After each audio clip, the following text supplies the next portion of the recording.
In this episode of Retiring Today, we're talking about the new rules of retirement. We'll discuss income strategies and some of the law changes that affect retirement. How to make your plan tax efficient and protect your legacy, all while providing you with income. Join us right now for Retiring Today.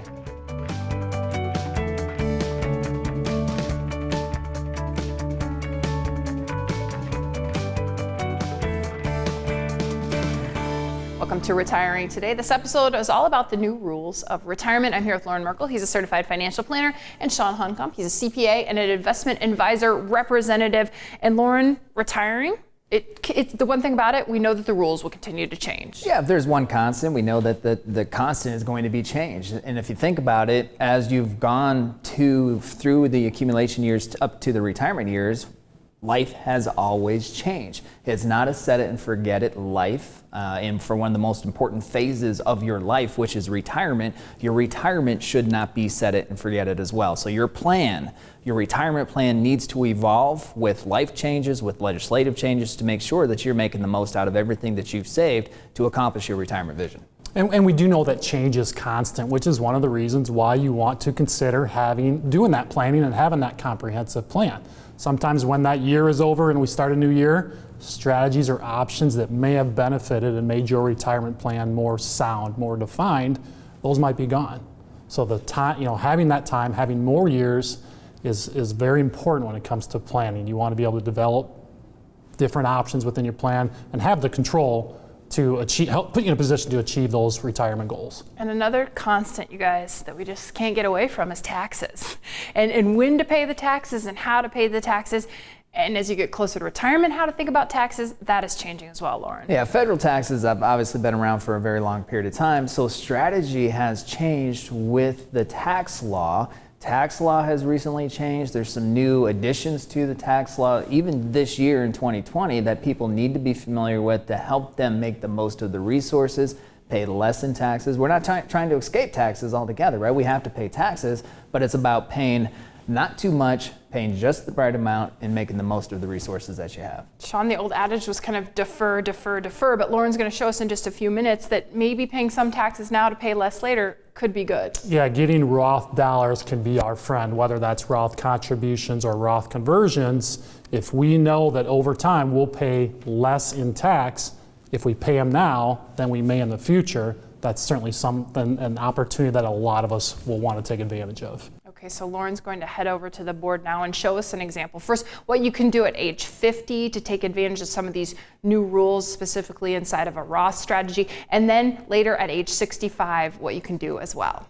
Okay, so let's go through this example with Tim and Deb, because Tim and Deb, like many of us, have subscribed to this defer taxes until a later time, because in retirement we're going to be in a lower tax bracket. How many times do we hear that story, right? Let's not pay taxes now because it's ugly. Paying taxes is not fun. Let's defer the tax bill until we're in retirement where we could be in a lower tax bracket. Let's see how that plays out for Tim and Deb. They have a $1.4 million portfolio, so you can see they've been good savers. They've done a good job of saving money. They're only 50 years old for their retirement. They want to retire sometime around age 62, age 65, but predominantly most of that retirement savings is pre-tax money they've never paid taxes on.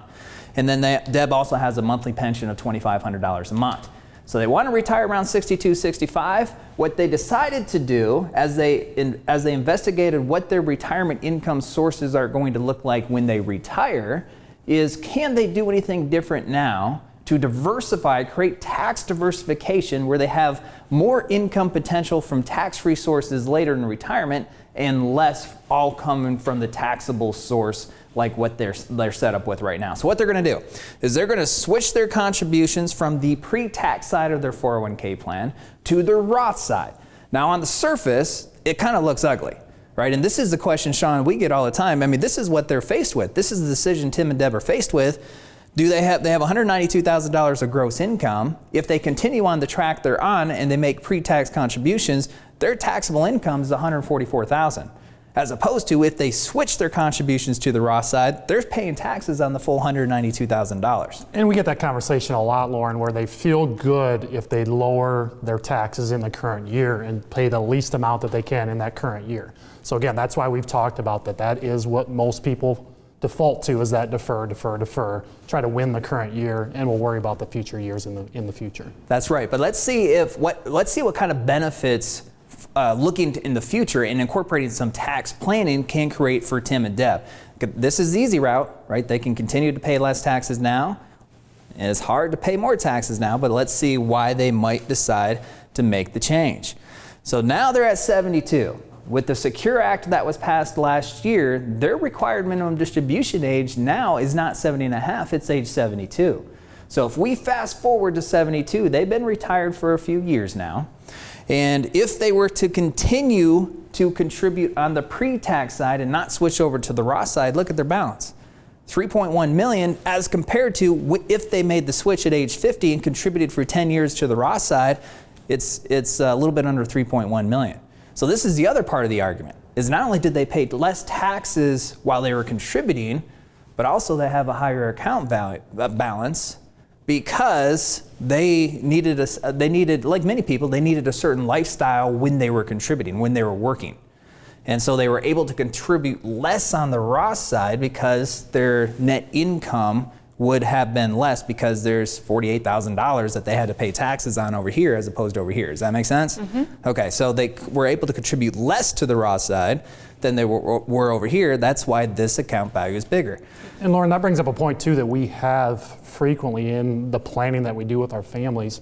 When they have well over 3.1 million, being all pre-tax, we talk about how it's not how much you just have saved, it's how much you have to spend, right? So we know that 3.1, all of that's subject to tax. Some of the the lesser amount that they have when they've done some Roth contributions, we know some of that is tax-free. When you have tax-free money, every dollar you have tax-free is a dollar you're going to be able to spend. That's exactly right. The majority of this, they still have to pay taxes on. So they don't own the full $3.1 million. There's a big chunk of this. They own 100% of that Roth IRA money because they've already paid their tax. They got the tax-free earnings on it. So now they only owe taxes on the pre-tax contributions that went into it. So what does this look like as we continue on throughout the retirement? Their required minimum distributions at the age of 72 would be $121,000 if they didn't switch their contributions at age 50. Switching the contributions at age 50 decreases what they're mandated to take out to just about $75,000. Now, why is this important? The reason this is important is because it's about control. It's about control over your money. And like you were saying, Sean, it's about how much you actually get to keep, how much you actually get to spend versus what it is that you make. Okay, so with this, they get to keep a larger portion of this because their tax rates now are lower than what they get to keep of this, and they have more control over the money. This is not saying they're limited to $75,000 of income. This is just saying this is what they're mandated to take out. So they still have that other retirement savings that they can take more money out tax-free if they want to supplement what they're mandated to take out. So this is about control. They have to take out 121 here. They only have to take out 75 here, but they have the flexibility, the options to take out more on both of these scenarios if they want to. And I'm glad you clarified that, Loren. Generally, when we're talking income, we want bigger numbers, right? So I would look at that and go, well, I want more income. But you stress the control, right? We can still take as much income. Tim and Deb can still take as much income as they choose, but this is saying this is what's required, right? They don't have the control that you talked about. Yeah, that's exactly it. I mean, there's three distinct phases of retirement for most people. We talk about the go-go years, right? Where they're energetic, they're motivated, they want to go travel, they want to do all the things that they haven't been able to do while they're working. That's going to cost more money. Then they have the slow go years, and then they have the no-go years where it's a slow transition from the income requirement. So at 72, Tim and Deb are on the edge of that slow go time frame where they're not traveling as much. They don't want to do as much. It doesn't cost them as much as what it did when they were 65 and they retired. And we see this all the time where they may not want to spend $121,000. Their requirement for their lifestyle may only be $100,000. Maybe it is only $75,000, but it doesn't matter. They're mandated to take out 121 whether they want to or not. So again, it's about control and it's about keeping more of what it is that you take out of your retirement savings and sending less to Uncle Sam. That is a powerful strategy. Tim and Deb were just age 50, but it's not too late if you're over 50. We'll talk about what the strategy looks like at age 65 when Retiring Today continues. You've saved most of your retirement assets in tax-deferred accounts like 401ks and IRAs. But what if taxes increase? How much of your hard-earned money will you actually get to keep? Attend the Power of Zero Retirement webinar presented by author and documentarian David McKnight. You will learn why taxes will likely be increasing, why you should consider transferring money into a tax-free alternative, and get a step-by-step roadmap on how to work toward the 0% bracket. Visit merkleplan.com to reserve your spot. Has the recent market volatility put your retirement plan to the test? See if your retirement is still on track by scheduling a retirement checkup with Loren Merkle. During this 15-minute phone call, we'll discuss if your retirement plan could be disrupted by long-term market volatility. We'll also analyze your current tax plan and provide strategies on how to take advantage of the market. Go to merkleplan.com and click Book Now to schedule your retirement checkup today.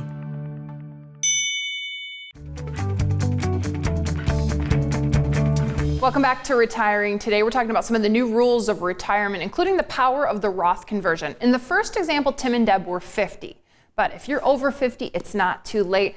Loren, you can still use this strategy at age 65. Yeah, most definitely. The first example where Tim and Deb made a change at age 50 may not be realistic for a lot of people, because when you were age 50, you may not have had the Roth IRA available to you, or the Roth 401k plan. Especially the Roth 401k plan has only really substantially been available for the last 5 to 7 years for most people. So what if you didn't change course at age 50, and now you're 60 to 65, like Tim and Deb, they're both age 65. Now they have a $1.4 million portfolio. 1.3 of it is money that they have still yet to pay taxes on. And they're gonna do a Roth conversion of $130,000 a year for a 6-year period of time. So from 65 to 71, they're gonna convert $130,000. When they do that conversion, they're going to pay taxes on the $130,000 at their ordinary income tax rate. Okay, so that's the disadvantage. And that's one of the things you really need to weigh out in your circumstances. Does that make sense for you to pay taxes on this money now?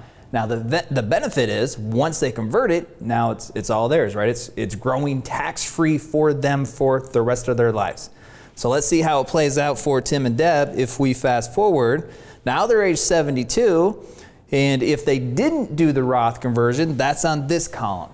If they did the Roth conversion, this is what we're looking at over here. So at age 72, their balance is $1.7 million versus $1.5. Again, going back to our previous example, it seems like this would be a better position to be in. Except for they don't own all of that $1.7 million, because they still have yet to pay taxes on any of that money. On the Roth conversion side, they own a big portion of that. And that's why their required minimum distribution is significantly lower on this balance over here that they've already paid a lot of the taxes on.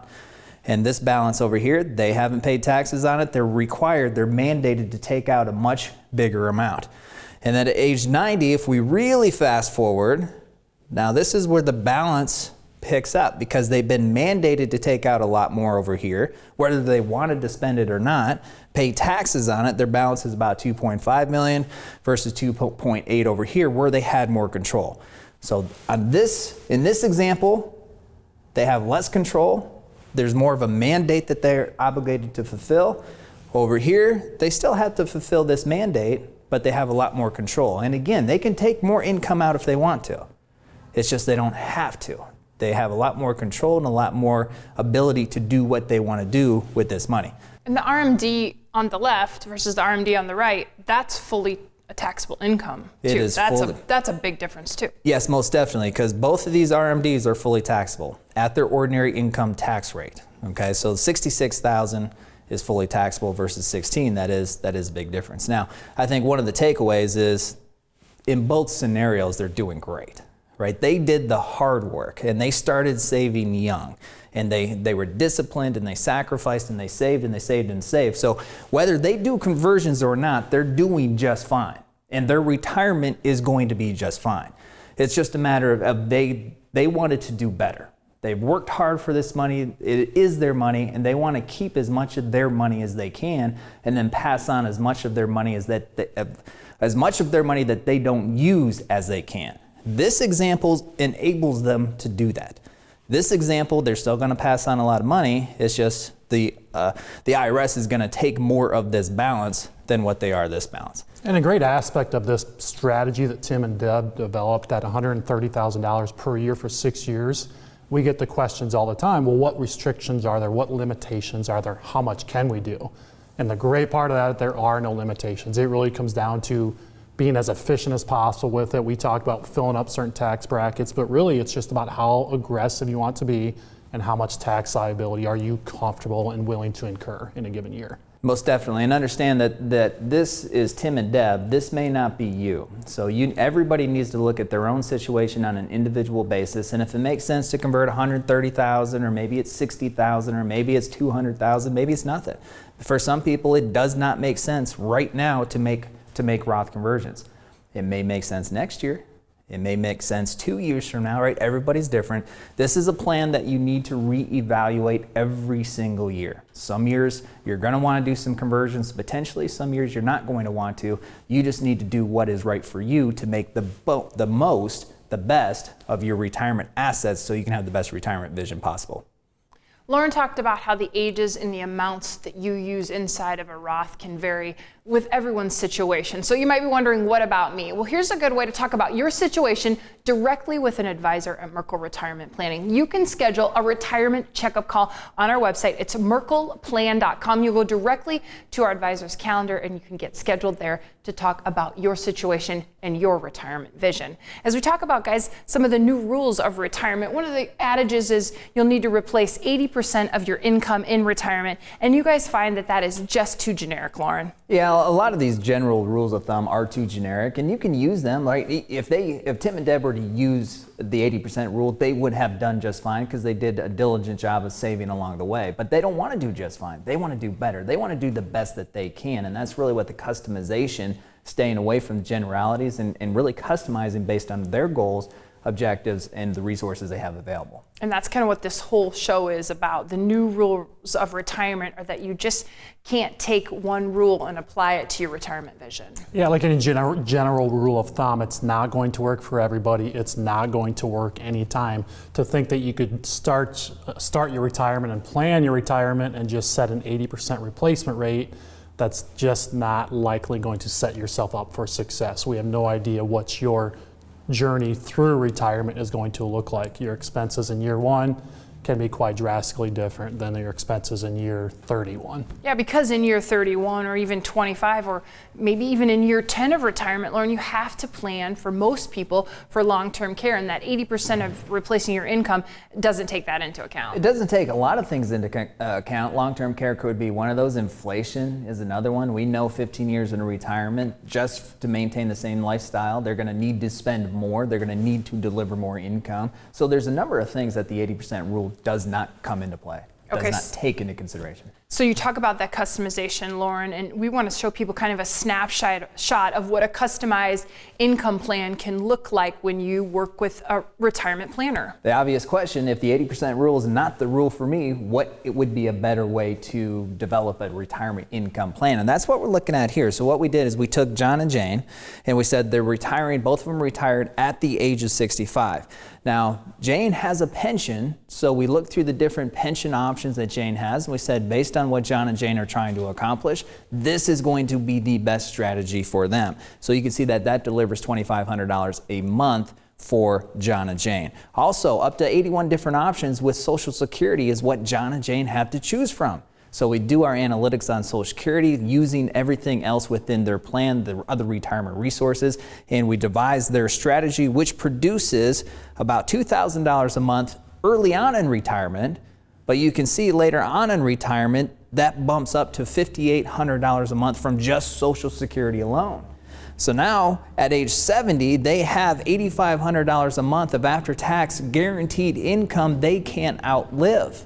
So the first few years in retirement, they produce about $4,300 a month. They need about $6,100 a month, and they will take about $1,700 a month from their investable assets, which is what we see over there on the far right, the $1.4 million. So it is very much just the first 6 years of their retirement is very much a living experience, right? It's not static. it changes, their life changes. We have to account for expenses that we really can't pinpoint at point of retirement with precision, right? Do they need long-term care or additional expenses from a healthcare standpoint? But we do know that there's going to be some inflation, which is why we embedded that into this plan as well. So there's a lot of factors that we just can't pinpoint with precision right away, so we need to allow for some what ifs. That's why we're really conservative with this. But this produces enough income for them to live on at point of retirement, allows a lot of what if income later down the road, and also accounts for things like inflation as well. And it's really important to understand those different income sources as you think about planning for your retirement. We find that most families, when they first start thinking about retirement, it starts with the income plan. They want to know that they are in a position where they can make confident decisions that they're going to walk away from that paycheck and still have enough income to live the quality of life that they want to have. There's one more new rule of retirement that we want to talk about after the break, and it's IRAs and your beneficiaries when retiring today continues. With the current state of the markets, are you worried about what the future might hold for your retirement? Take advantage of learning opportunities through our online workshops. Learn if your retirement is still on track and discover income, tax, and investment strategies from the comfort of your own home. Go to merkleplan.com to view course offerings and sign up today. Take control of your retirement. Sign up today. You've saved most of your retirement assets in tax-deferred accounts like 401ks and IRAs. But what if taxes increase? How much of your hard-earned money will you actually get to keep? Attend the Power of Zero Retirement webinar presented by author and documentarian David McKnight. You will learn why taxes will likely be increasing, why you should consider transferring money into a tax-free alternative, and get a step-by-step roadmap on how to work toward the 0% bracket. Visit merkleplan.com to reserve your spot.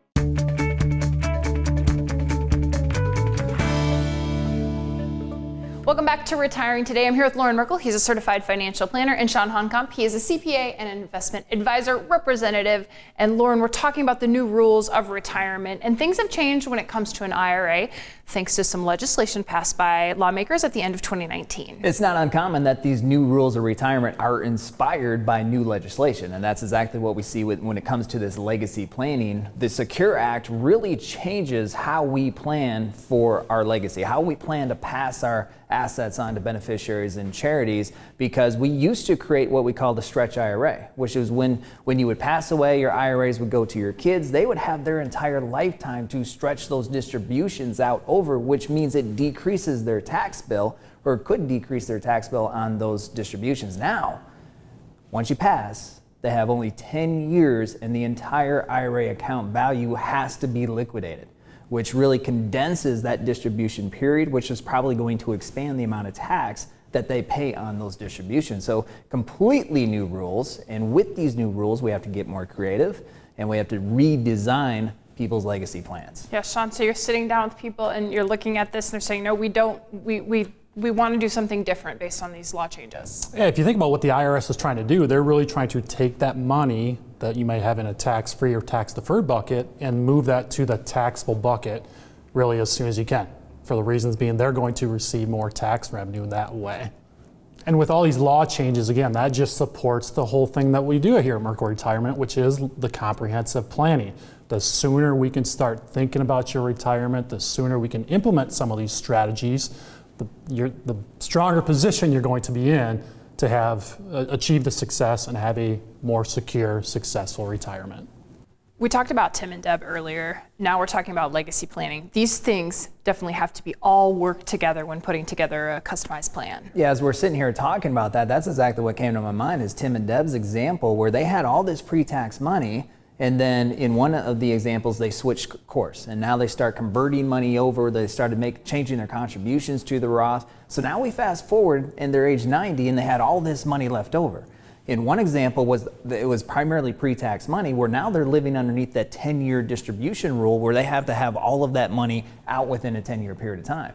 But if they did switch their contributions or they started doing Roth conversions, now a portion of their money when they pass is pre-tax, so that portion has to be out within a 10-year period of time. But now they have all this money underneath the Roth side, And underneath the Roth side, it still has to be out underneath a 10-year period of time, but when they take it out, it's not taxed. So I'm just thinking through situations where we have a lot of conversations with people where they want to control how their kids receive the money. Maybe they have a wild child and they feel like the wild child is going to go out and spend all this money on a Ferrari or whatever, right? They don't feel like they're old enough to be responsible to receive all of this money. Well, the thought is, on the pre-tax money, allow that money to go to the kids over that 10-year period of time because there's very little control over that. But on the Roth money, maybe that's where they have that restrictive trust.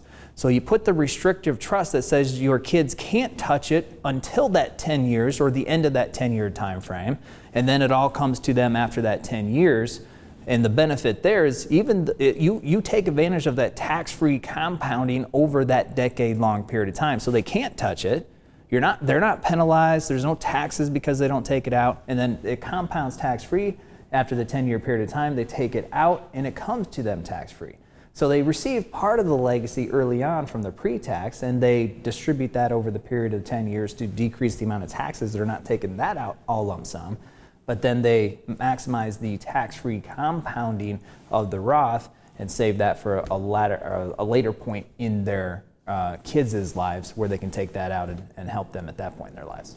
Today we've only talked about some of the strategies that you can use to meet your retirement goals. So there's a couple of resources for you. We've got workshops, they're complimentary. They talk about many of the areas that will get you to your retirement vision. Go to our website to check out when those workshops are. And then this is really neat. You can talk directly with an advisor. It's our retirement checkup call. Go to our website there to get directly to the calendar of one of our advisors, and you can ask them about some of the things we talked about today on this show. And we'll continue the retirement conversation, continue talking about retirement visions and retirement dreams on this show. It's Retiring Today, and we thank you for watching.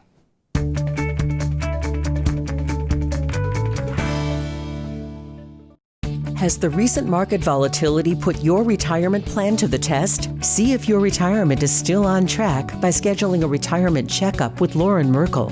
During this 15-minute phone call, we'll discuss if your retirement plan could be disrupted by long-term market volatility. We'll also analyze your current tax plan and provide strategies on how to take advantage of the market.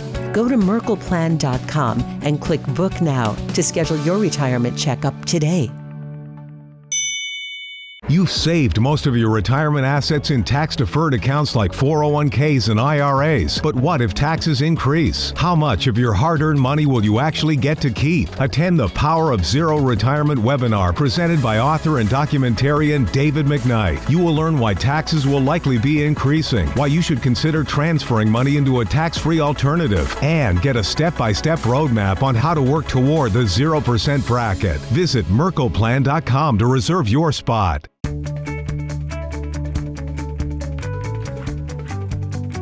From our family to yours, we hope you have a wonderful weekend. We hope you enjoyed the show. We'll see you next week.